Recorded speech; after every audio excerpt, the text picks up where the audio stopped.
हे WhatsApp guys, welcome back once again. दोस्तों, आज की कहानी जो एक्सप्लेन करने जा रहे हैं वो एक पिता की कहानी है जिसकी 7 साल की बेटी के साथ कुछ ऐसा होता है जो आपके रोंगटे खड़े कर देगा। और क्या वो अपनी बेटी को ढूंढ पाता है या नहीं, चलिए जानते हैं। तो इस कहानी में एक से एक कलाकार हैं जिन्हें आपने कई बड़ी बड़ी फिल्मों में देखा होगा।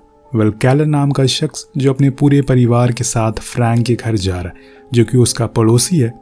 सभी वहाँ पर इकट्ठा होते हैं और बहुत खुश भी होते हैं। लंच के बाद सभी बच्चे बाहर जाते हैं खेलने के लिए, जहाँ हम देखते हैं कि जॉय एक ट्रक पर चढ़ना शुरू कर देती है, लेकिन तभी रैल्फ आकर उसे रोकता है। लेकिन कुछ देर बाद जॉय कहती है कि उसका एक टॉय अपने घर रह गया है, वो उसे लेने के लिए जा रही है। उसके साथ फ्रैंक की बेटी आना भी होती है और बाकी लोग अपने एंजॉयमेंट में लगे रहते हैं। लेकिन दोस्तों, काफ़ी रात हो जाती है और अब तक दोनों लौट कर नहीं आए थे। सभी बहुत घबरा जाते हैं कि आखिर वो कहाँ चले गए। वो लोग उन दोनों को इधर उधर ढूंढना शुरू कर देते हैं, आवाज़ लगाते हैं, लेकिन उनका कुछ भी पता नहीं चल रहा था। इसीलिए केलर बिना समय गवाए पुलिस को कॉल कर देता है और उन्हें सब कुछ बताता है। यहाँ रैल्फ बताता है कि यही आसपास में एक पुरानी ट्रक खड़ी थी। वो इस बारे में भी पुलिस को ही बताता है, तो वो उसे ढूंढना शुरू करते हैं, जो कि उन्हें पेट्रोल पंप पर खड़ी मिलती है, जिसके अंदर बैठा हुआ एलेक्स उन पुलिस वालों को देखकर अपनी ट्रक को भगाना शुरू कर देता है। मतलब ज़रूर कोई गड़बड़ है, लेकिन अफसोस कि ज़्यादा दूर नहीं जा पाता क्योंकि अंधेरा होने की वजह से उसकी टक्कर हो जाती है। सभी पुलिस वाले उसे बाहर निकालते हैं और फिर डिटेक्टिव लोकी उसे बातचीत करते हैं और उन दोनों लड़कियों के बारे में पूछते हैं, लेकिन वो कहता है कि उसे कुछ भी पता नहीं है उनके बारे में और वो ऐसी किसी भी लड़कियों को नहीं जानता। लोकी फौरन उसे अंदर आने को कहता है, जहां वो खुद उसे अकेले में बातचीत करता है और फिर उन्हें वही 2 लड़कियों की तस्वीर दिखाकर पूछता है, लेकिन अभी भी उसका जवाब वही था कि उसे नहीं पता कि ये कौन है। उधर फॉरेंसिक टीम उस ट्रक को भी हर जगह से चेक करती है, लेकिन उन्हें कोई सुराग नहीं मिलता जिससे कि उस पर शक किया जाए। उधर लोकी एलेक्स के आंट के घर जाता है जहां वो रहता है। वहां जाकर वो बताती हैं कि एलेक्स जब 6 साल का था तब उसके मॉम डैड गुजर गए। तब से वो उनके साथ रहता है, लेकिन हाँ, वो अपना ज़्यादातर समय अपनी ट्रक में ही गुजारता है क्योंकि उसे एक बीमारी है जिसमें इंसान बड़े तो हो जाते हैं लेकिन उनका दिमाग एक 10 साल के बच्चे जैसा होता है। सेम यही सीन उसके साथ भी है। लोकी को भी समझ नहीं आ रहा था कि असल में वो करे तो करे क्या। सुबह वो केलर के घर जाता है जहाँ पर मातम पसरा हुआ था। किसी को कुछ समझ नहीं आ रहा था कि उनके बच्चे अचानक से कहाँ चले गए। ऐसे में लोकी उन्हें बता देता है कि एलेक्स को एक बीमारी है, वो अभी 10 साल का ही। पर केलर को यकीन नहीं होता, अगर वो 10 साल का है तो वो इतनी बड़ी ट्रक कैसे चलाता है? तुम्हें देखकर भागा क्यों? तुम्हें उसे जेल में बंद करके रखना चाहिए। पर लोकी मना करता है क्योंकि उनके पास कोई सबूत नहीं है और ऐसे वो ज़्यादा दिन किसी को जेल में बंद नहीं रख सकते। जिस बात से केलर गुस्सा हो जाता है और कहता है कि अगर वो बाहर निकल गया तो हमारी बेटियों को मार देगा, इसलिए जितनी जल्दी हो सके उसे अंदर करो। लेकिन यहाँ लोकी भी मजबूर है, पर वो पूरी कोशिश करता है, जिसके लिए वो एक बड़े ऑफिसर के पास जाता है और उसे जितने भी लोगों के खिलाफ केसेस दर्ज हैं बच्चे चुराने या फिर उनके साथ कुछ गलत करने के आरोप में, उन्हें वो फिर से दोबारा देखता है। पर इसमें भी एलेक्स का कोई नाम नहीं था और इसी दौरान उसे पेड्रिक के बारे में पता चलता है, जिसे मिलने के लिए वो उसके घर जाता है। वहाँ जाकर वो देखता है कि वो तो नशे की हालत में पड़ा हुआ है, इसीलिए वो खुद ही घर की तलाशी में लग जाता है। तब उसे एक खुफिया रास्ता मिलता है जिसके अंदर जाने पर उसे एक लाश मिलती है जो किसकी थी उसे पता नहीं है, पर उसे देखकर ऐसा लग रहा था कि मानो उसे कई सालों से यहाँ पर कैद करके रखा गया हो। वो फौरन उसे उठा कर लाता है और पूछता है कि ये कौन है। तो पेड्रिक बताता है कि ये बच्चों को चुराता था, इसने 15 से 16 लड़कियों को अगवा किया था। पर एक दिन ये मेरे पास आकर खुद मुझसे कहने लगा कि मुझे सज़ा दे दो और तब मैंने उसे ये सज़ा दी। उधर हम देखते हैं कि पुलिस के साथ केलर भी उन्हें ढूंढने में लगा हुआ है कि तभी उसके पास कॉल आता है, जिससे उसे पता चलता है कि एलेक्स को वो रिलीज़ कर रहे हैं। पुलिस वो तुरंत ही जेल के बाहर आता है और देखता है तो वो बात सही थी। उसे बहुत ही ज़्यादा गुस्सा आता है और इसीलिए वो उसे बीच से पकड़ लेता है और खूब मारता है। और तब एलेक्स उसे कहता है कि जब तक तुम्हारी बेटियां मेरे पास थी वो एक बार भी रोई नहीं। ये सुनकर उसे और गुस्सा आ जाता है, लेकिन इतने में पुलिस आ जाती है, जिन्हें केलर सब कुछ बताता है जो कुछ उसने कहा था। इसीलिए लोकी उसके घर जाता है और उसे पूछताछ करने के लिए, लेकिन वहाँ तो एलेक्स बदल जाता है। उसका कहना था कि उसने ऐसा कुछ भी कभी नहीं कहा। जब लोकी केलर को बताता है तो वो समझ जाता है कि वो बहुत ही शातिर है, कोई बेवकूफ़ नहीं है। उसे खुद ही कुछ करना होगा क्योंकि पुलिस बिना सबूत के कुछ भी नहीं कर सकती और उसे खुद सबूत ढूंढना होगा। इसीलिए रात होने पर वो जाकर एलेक्स के घर के बाहर रुक जाता है, उस पर नज़र रखना शुरू कर देता है। थोड़ी देर बाद जब वो अपने कुत्ते को लेकर बाहर आता है तो एक गाना गुनगुनाना शुरू कर देता है। ये सेम वही गाना था जो कि जॉय और ऐना गाया करती थी और उसे सुनकर किलर का विश्वास और भी यकीन में बदल जाता है कि उसकी बेटियां इसी के पास है। इसीलिए वो तुरंत ही कार से बाहर निकलता है और उसके ऊपर बंदूक तान कर बंदी बना लेता है। अगले दिन हम फ्रैंक को देखते हैं जिसे किलर अपने पुराने वाले घर पर लेकर आया हुआ था। वो उसे वहाँ एलेक्स दिखता है जो उसे बंदी बनाया था, पर फ्रैंक ऐसा करने से मना करता है क्योंकि वो कानून को हाथ में ले रहा है। पर किलर का कहना था कि अब कानून कुछ नहीं करने वाली, मुझे मेरी बेटी जिंदा चाहिए किसी भी हाल में, और उन तक मुझे ये आदमी पहुंचा सकता है। वो उसे बहुत मारता है और तब तक मारता रहता है जब तक वो बेहोश ना हो जाए। वहीं दूसरी ओर लोकी जब रिसर्च कर रहा होता है तो उसे एक और केस के बारे में पता चलता है जो सेम ऐसे ही कुछ था। वो उसकी मॉम सारा से मिलने के लिए जाता है जो बताती है कि आज से 26 साल पहले उनके घर के बाहर भी सेम वैसे ही ट्रक दिखाई दी थी, पर उस दिन के बाद से मेरा बेटा मुझे कभी नहीं मिला। पुलिस ने बहुत कोशिश की पर अफसोस कि कुछ नहीं मिला। अब पूरे टाउन में लोग सिंपैथी के लिए कैंडल मार्च निकालते हैं ताकि सभी को थोड़ा पीस मिल सके। इसमें लोकी भी ज्वाइन करता है, पर वहाँ उसे बहुत ही स्ट्रेंज सा बंदा दिखाई देता है जो उसे ही देखे जा रहा था। लोकी को कुछ अजीब लगता है इसीलिए वो उसके पास जाता है, लेकिन खुद के करीब आते देखकर वो भागना शुरू कर देता है। लोकी पीछा तो करता है लेकिन तब तक वो उसकी आंखों से ओझल हो जाता है। लेकिन एक चीज़ अच्छी हुई थी, वो उसका फेस याद कर लेता है, इसीलिए वो फौरन आकर उसका स्केच बनवाता है और सभी जगह फैला देता है। अब सारे न्यूज़ चैनल पर उसकी फ़ोटो आने लगती है। इतने में एक क्लोथिंग स्टोर से एक लड़की की कॉल आती है। वो उसे तुरंत ही मिलने के लिए जाता है। वहाँ जाकर उसे पता चलता है कि उस बंदे का नाम बॉब है और वो आए दिन यहाँ पर बच्चों के कपड़े लेने के लिए आता है। लोग उसे ये कहकर निकल जाता है कि अगर वो फिर से आया तो उसे कॉल करे। अब धीरे धीरे ही सही कुछ क्लू मिलते जा रहे थे जो शायद इस केस को सॉल्व कर दे। उधर दूसरी ओर किलर फ्रैंक और उसकी वाइफ को लेकर एलेक्स के पास आता है। उन्हें बताता है कि मैंने इसे इस बॉक्स में बंद करके रखा है, इसमें हॉट कोल्ड दोनों तरह के वाटर शावर है जिससे ये और ज़्यादा तड़पेगा। वो दोनों उसे ऐसा करने से मना करते हैं लेकिन वो कहाँ किसी की सुनने वाला है।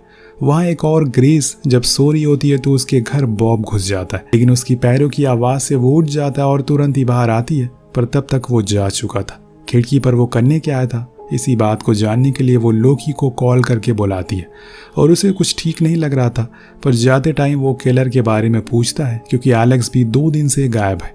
वो कहती है कि उसने तो मुझे बताया था कि वो तुम्हारी काम में मदद कर रहा है। अब ये बात लोकी को कुछ ठीक नहीं लगती, इसीलिए वो अब अगले दिन से किलर को ढूंढना शुरू करता है जो कि उसे मिल भी जाता है, पर किलर उसे देख लेता है और कहता है कि मेरा पीछा करने से कोई फ़ायदा नहीं है, जाकर उसे पकड़ो। और फिर वो जाकर उसी बॉक्स में हॉट वाटर ऑन कर देता है जो इतना ज़्यादा गर्म होता है कि वो चिल्लाना शुरू कर देता है। दरअसल किलर ने उसे बहुत ही बेरहमी से यहाँ पर बंदी बनाया हुआ है और उसने उसे कुछ खाने को भी नहीं दिया, बस हमेशा मारता ही रहता है। इतने में वो कहता है कि मेरे साथ ऐसा क्यों कर रहे हो, मैं एलेक्स नहीं हूँ। ये सुनकर वो हैरान हो जाता है, पर इतने में बाहर लोकी की कार रुकती है तो किलर उसे धमकाता है कि अब कुछ मत कहना वरना मुझसे बुरा कोई नहीं होगा। लोकी अंदर आकर देखता है तो वहाँ पर वो सो रहा था। वो उसे उठाता है और पूछता है कि आखिर वो यहाँ क्या कर रहा है। वो कहता है कि वो उसका पुराना घर है, यहाँ वो शराब पीने के लिए आता है क्योंकि वो अपनी पत्नी के सामने ड्रिंक नहीं कर सकता। देन वो उसे पूरा घर दिखाने को कहता है जो बात उसे माननी पड़ती है। अब धीरे धीरे करके वो उसी बॉक्स के करीब जाने लगता है जहाँ पर उसने एलेक्स को बंद किया था, लेकिन इतने में उसके पास एक कॉल आ जाती है जो कि उस लड़की की थी। वो उसे बताती है कि आज उसने बॉब को देखा है पर उसे उस पर शक हो गया है, इसीलिए अब वो यहाँ से जा रही है। लेकिन उसने उसकी कार का नंबर नोट कर लिया है जिसकी मदद से वो बॉब का एड्रेस पता लगा देता है। पर घर के अंदर घुसने पर बॉब उसे देख लेता और भागना शुरू करता है, लेकिन इतने में लोकी उसे पकड़ लेता और जाकर कार में बंद कर देता है। देन वो उसकी घर की तलाशी लेता है। ऐसे ही एक रूम में उसे कई सारे बॉक्सेस मिलते हैं जिन्हें खोलने पर उसे उसके अंदर लड़कियों के खून से सने हुए कपड़े मिलते हैं और साथ में ढेर सारे सांप भी, जिन्हें देखकर वो बहुत ही ज़्यादा डर जाता है। अब कपड़ों को पहचानने के लिए वहाँ पर किलर और फ्रैंक को बुलाया जाता है। उसमें से एक खून से सना हुआ सॉक्स किलर पहचान लेता और गुस्से में कहता है कि अगर तुम मेरा पीछा करने से बेहतर मेरी बेटी को ढूंढने में लगाते तो आज वो जिंदा होती। लोकी को भी बुरा लगता है, इसीलिए वो कुछ कहता नहीं है बल्कि वहाँ से सीधा बॉब के पास जाता है जो कुछ बना रहा था। जब वो इस बारे में उसे पूछता है कि वो क्या बना रहा है तो वो कुछ नहीं बोलता। लोकी पहले से ही बहुत ज़्यादा इरिटेट था, इसीलिए उसे उसके ऊपर गुस्सा आ जाता और उसके बीच हाथापाई होना शुरू हो जाती है, जिस चक्कर में बॉब के हाथ एक पुलिस वाले की बंदूक लग जाती है, जिससे कि वो खुद को ही गोली मार लेता है, जो कि बहुत ही हैरान कर देने वाली बात थी। एक वही सबूत था जो उन बच्चियों तक पहुंचता था, लेकिन अब उसने खुद को मान लिया है। वेल, उसने ऐसा क्यों किया? उधर एलेक्स के ऊपर लगातार टॉर्चर किया जा रहा है और अब तो वो और करेगा, क्योंकि उसे यकीन हो गया कि उसकी बेटी अब इस दुनिया में नहीं रही। तभी अंदर से एलेक्स कहता है कि वो दोनों एक मेज़ में हैं, जिसको सुनकर वो शार को रोक देता है और उस जगह की लोकेशन पूछता है, लेकिन वो नहीं बताता। केलर खुद उसकी आंट के घर जाता है और उनसे पूछता है कि क्या उसने कभी किसी भी तरह की कोई मेज़ की बात की है, तो वो मना कर देती हैं। इसी दौरान उसे वहाँ पर रखे न्यूज़पेपर से पता चलता है कि बॉब ने खुद को गोली मार ली है।